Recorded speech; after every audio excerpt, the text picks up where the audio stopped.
салому дуруди бепоён ба ҳамаи шумо мухлисони азизи телевизиони варзиш. Ин барномаи дар шабакаҳои иҷтимоист. Ман Фирдавси хурсандам. Рафтем.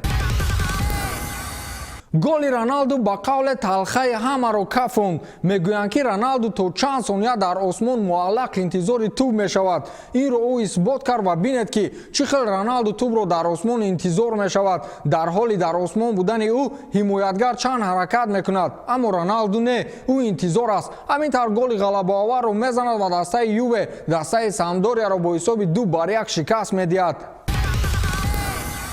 хонаи Нелсон Семедро пеш аз Эл Класико дӯстҳо ғорат карданд. Ин дар ҳолест ки бозигарони дастаи Барселона соати 2 ба вақти душанбе аллакай дар меҳмонхона буданд ва аз ин чиз дӯстҳо истифода бурда хонаи ӯро ғорат карданд. Ин аввалин бор нест ки дар вақти бозӣ хонаҳои бозигарони нилунориҳоро ғорат мекунанд. Пештар аз ин хонаи Артуро Видал, Самуэл Юмтити, Жорди Алба ва Жерар Пикеро низ дӯстҳо ғорат карданд. бозигарони дастаи Реал пеш аз Эл Класико ба шаҳри Барселона бо автобусе рафтанд ки дар он ягон реклама, тамға ва на аксу чизи дигар набуд. Автобуси сабсафед. Инро барои амнияти бехатарии бозигарони мадридӣ карданд. Унҷо вазъияти сиёсӣ каме ноором аст, аммо дар тани автобус навишта шудааст ки тарс ин душман аст. Инро онҳо як нав шиёр бар зидди бозигарони Барселона навиштаанд ки бо кӯли нооромиву майдони худатон будан мо аз шумо наметарсем. Класико мусовӣ ва бидуни гол хотима шуд.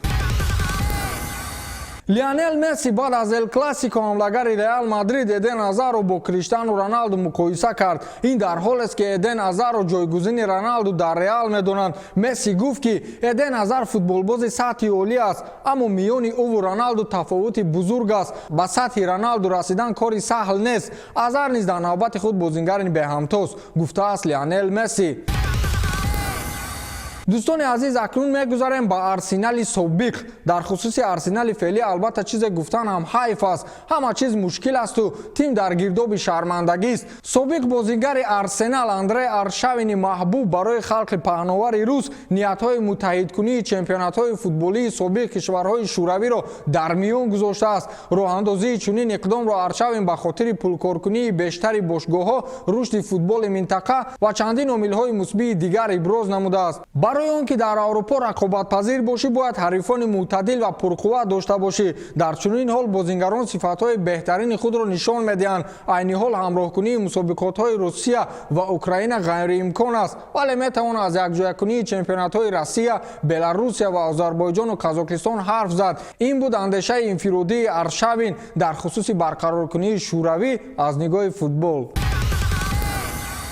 пас аз маҳрумкунии варзишгарони Россия аз иштирок дар мусобиқаҳои муҳташами фароҷаҳонӣ дар давоми 4 сол қарори Федератсияи ҷаҳонии варзиши сабук барои рӯзҳо чун болои сӯхта намакоб гардид. ҳарчанд қарори охирин аз баромади варзишгарони Россия таҳти парчами нейтралӣ розигӣ дода буд, роҳбари World Athletics Себастьян Коэ изҳор намудааст ки намояндагони Россия аз намуди варзишҳои сабукро метавонанд ҳатто аз мақоми нейтралӣ ҳам дар бозиҳои олимпии соли 2020 маҳрум кунанд. мо намехоҳем ба варзишгарон маъни сабқатҳо намоем, балки мехоҳем ки кори системаро ба танзим дарорем. эҳтимолан нисбати Федератсияи варзишии сабуки Русия айбномаҳо ниҳоят зиёданд ки моро водор месозад то ин протсессро манъ кунем, иқтибос овардааст аз суханони Коэ Инсайзи Ҷеймс.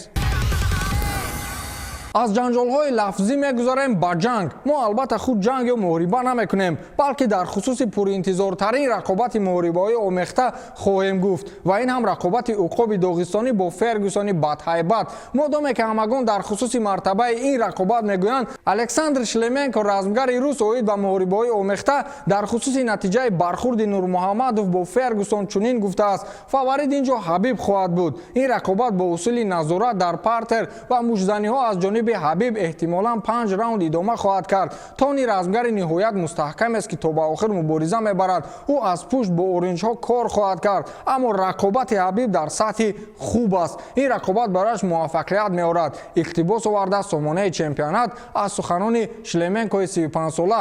ёдрас мекунем ки Ҳабиб Нурмуҳаммадов ва Тони Фергюсон санаи 18 апрели соли оянда ба ҳам рақобат хоҳанд кард.